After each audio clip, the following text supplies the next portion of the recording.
Coucou tout le monde, j'espère que vous allez bien.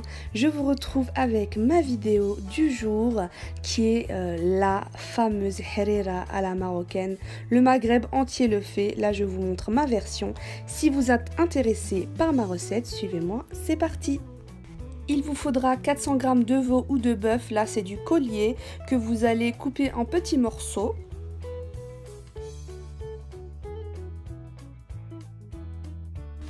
Vous allez avoir besoin de 20 g de coriandre et 20 g de persil plat. Je vous rappelle que vous pouvez bien entendu utiliser celle congelée ou tout simplement utiliser de la coriandre entièrement ou du persil plat entièrement. C'est comme vous voulez, vous faites avec ce que vous avez chez vous. Vous allez avoir besoin de 3 oignons.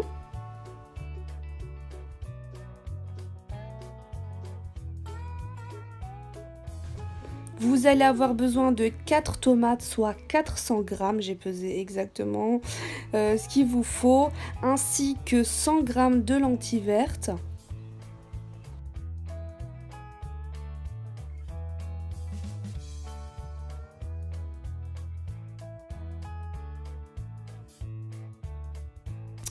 Vous allez avoir besoin de 50 g de cheveux d'ange. 50 ml d'huile d'olive.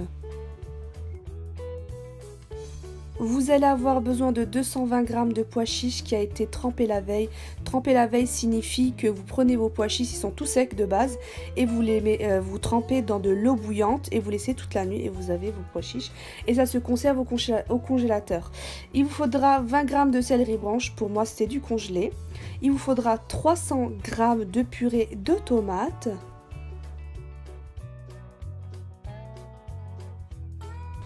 Il vous faudra 20 g de beurre rance ou de beurre classique, vous utilisez le beurre que vous avez chez vous. Il vous faudra 1 g de za'afran, le za'afran c'est du colorant alimentaire, mais c'est facultatif, vous n'êtes pas obligé. Il vous faudra, niveau épices, 1 cuillère à café de coriandre, là c'est la graine qui a été moulue, donc c'est l'épice et non les feuilles. Donc il vous faudra 1 cuillère à café.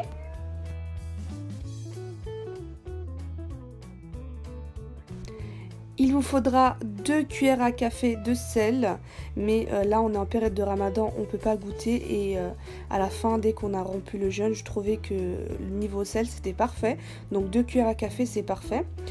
Il vous faudra également 2 pincées de piment. Il vous faudra 2 pincées de cannelle, je mets très peu de cannelle parce que j'aime pas beaucoup ça. Là avec 2 pincées c'est parfait, on sent pas le goût de cannelle et c'est ce que je recherchais, voilà, c'est super bon avec. Donc 1 cuillère à café de curcuma, c'est une cuillère à café bien pleine. Hein.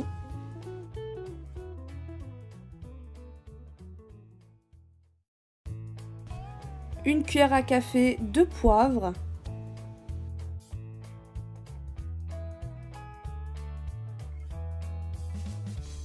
2 cuillères à café bien pleines de gingembre moulu. J'ai oublié de vous montrer, mais il vous faudra 80 g de concentré de tomate. Dans un premier temps, on va éplucher les oignons et donc les couper en deux et surtout ne pas oublier d'enlever le cœur qui n'est pas digeste. On va faire de même. Pour les tomates, on va les peler et donc les couper en deux, on va directement les mettre dans le blender. Mais si vous n'avez pas de blender, vous pouvez très bien les couper finement à la main ou les râper. Et voilà, voilà, moi j'ai un blender donc j'utilise. On va mettre dans le blender les oignons, les tomates, coriandre, persil. On va rajouter le céleri branche. Et je vous le rappelle que je vous mets tout en barre de description. La recette, elle sera écrite, détaillée en barre de description, donc n'hésitez pas à aller voir. Je rajoute le beurre rance ou le beurre classique. Dans le blender, vous allez mettre 300 ml d'eau ainsi que la purée. Vous allez le verser et donc on va aller mixer le tout jusqu'à que ce soit bien mixé et bien lisse, plus ou moins. Il y aura quelques petits morceaux, mais c'est pas dramatique, c'est pas grave.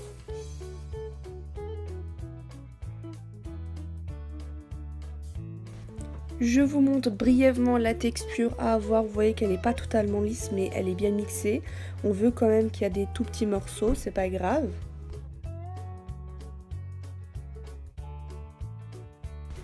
Dans une grande gamelle, prenez une grande gamelle parce que moi j'ai dû changer. Donc celle-ci elle était trop petite pour la quantité que je voulais. Et donc je vous le rappelle également que cette quantité est pour 12 personnes. Donc nous on l'a bu sur 2 jours, on était 6 donc 12 personnes. Un bol chacun. Et donc vous allez mettre sur feu moyen, sur feu vif et vous allez mettre l'huile d'olive. Donc j'ai pas attendu forcément que ça chauffe et je viens verser la viande que je viens tout simplement cuire préalablement.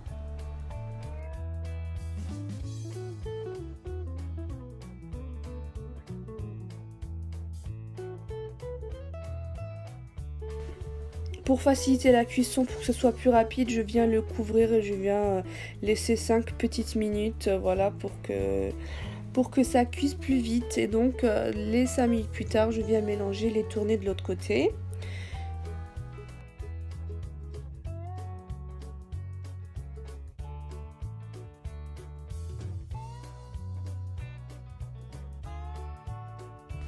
Dès que j'aime bien mélanger, j'ai bien mélangé, je viens de nouveau recouvrir et laisser de nouveau 5 minutes pour que, voilà, que ça cuise bien. Donc 5 minutes plus tard, c'est pas totalement cuit mais c'est normal, ça va cuire avec le temps. On vient verser directement les lentilles vertes ainsi que le pois chiche qui ont été trempés la veille. Vraiment, ne versez pas des pois chiches tout secs, voilà, il faut vraiment les tremper la veille avec de l'eau bouillante. Et si vous en avez trempé trop, vous les conservez au congélateur, vous les mettez dans un sac plastique ou une boîte comme vous voulez et ça se conserve très bien au congèle. Donc voilà, vous venez mélanger le tout, le feu il est toujours sur feu moyen vif. Et donc il est temps d'assaisonner. Vous allez mettre le sel, le poivre, le curcuma, le gingembre, vraiment toutes les épices que je vous ai dit juste avant, vous les mettez. N'oubliez pas de rajouter la cannelle ainsi que le gingembre, le curcuma, la coriandre. Vraiment mettez toutes les épices. Vous voyez que là j'ai mis une cuillère bien bombée. Et donc voilà, vous mettez toutes vos épices. De toute façon, je vous le rappelle, je vous mets la recette en barre de description. Donc voilà, c'est un petit oubli, hop, la barre de description, tout y est.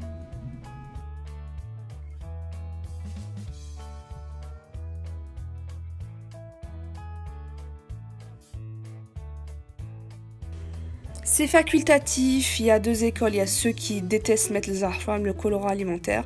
Moi, je me dis quand c'est très rare, quand c'est pas fréquent, ben ça fait pas de mal. Donc je viens mettre le colorant alimentaire, mais vraiment c'est facultatif. Si vous en avez pas, ben, vous pouvez très bien faire la recette, hein.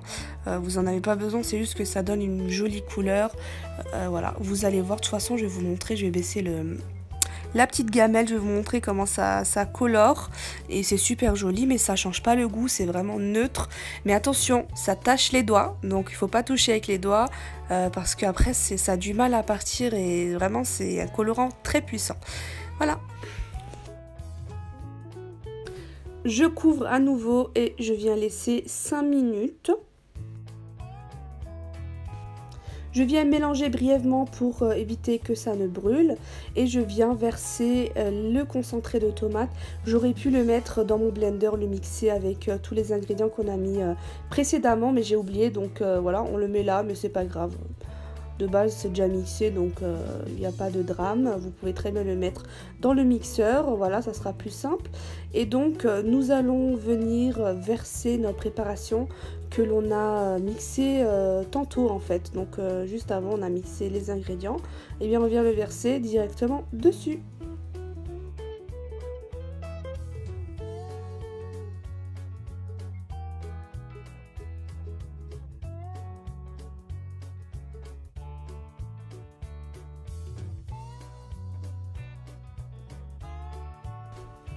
Donc vous venez mélanger brièvement le tout et vous allez attendre l'ébullition pour ajouter l'eau. Donc vous pouvez très bien le couvrir et attendre, donc ça prend 5 minutes pour que ça monte à ébullition. Et vous venez rajouter 1,9 litre d'eau. Bon, vous pouvez très bien arrondir à 2 litres d'eau, c'est pas dramatique, hein. C'est juste que moi je vous précise toujours exactement ce que je mets moi. Donc voilà, vous faites comme vous voulez, vous pouvez bien arrondir, hein. C'est pas très grave, ça va s'évaporer de toute façon. Donc là je vous montre la deuxième partie avec bien 1,9 litre d'eau. Je vous montre là que je rajoute du sel, mais je l'ai comptabilisé dès le début. Donc au début je vous ai dit 2 cuillères à café, c'est ce que j'ai mis dedans. Donc je l'ai comptabilisé dans mes mesures. Et donc voilà, c'est mieux d'avoir une soupe un peu moins salée, qu'à la dégustation vous ajustez le sel à votre convenance à vous, qu'avoir une soupe, une harira trop salée et qu'après c'est compliqué de rattraper. Il faudra rajouter de l'eau et tout et ça sera compliqué quoi. Donc vraiment 2 cuillères à café, c'est suffisant. Et donc je viens baisser sur feu doux et je vais laisser 2 heures de cuisson sur feu doux.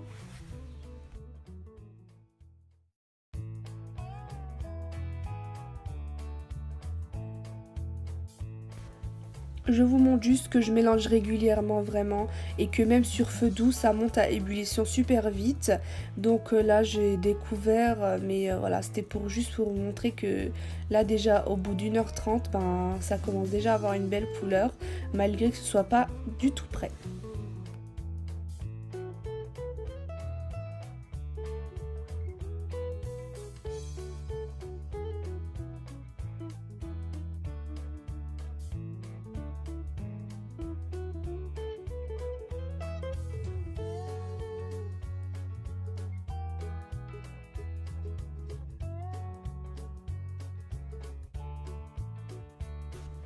Toujours en mélangeant régulièrement, vraiment restez à côté. C'est une recette qui nécessite de l'attention parce que ça peut vite brûler, ça peut vite tourner au carnage on va dire. Donc là il est temps de rajouter 120 g de semoule d'orge. Voilà, cette recette, ma recette elle est sans liant en fait, c'est ça qui va faire le liant. Il n'y a pas besoin de farine d'eau, vraiment, en plus ça fait mal au ventre je trouve. Donc vous mettez la semoule d'orge et vous mélangez petit à petit et donc vous allez recouvrir, laisser cuire pendant 1 heure sur feu moyen. Et donc voilà, donc je vous avais dit que j'ai dû changer de gamelle vu que la marmite juste avant était trop petite. Donc voilà, hein, j'avais fait la soupe pour 2 jours pour être tranquille 2 soirs d'affilée. Et donc voilà, je vous rappelle que c'est une recette pour 12 personnes. Et donc j'ai rajouté encore 1 litre. Voilà, donc en tout ça fait 2 litres 900, mais bon on va dire 3 litres. Hein. Et donc vous allez couvrir et laisser 45 minutes en touillant régulièrement sur feu vif, donc sur feu fort. 45 minutes plus tard, vous allez mélanger comme d'habitude, vous mélangez toujours, vraiment il faut rester à côté et vous allez rajouter tout simplement les cheveux d'ange et vous allez compter 15 minutes à partir dès que vous le mettez en fait tout simplement et vous couvrez et vous laissez cuire sur feu vif pendant 15 minutes, ça nécessite pas plus sinon ça sera trop collant et votre soupe sera prête.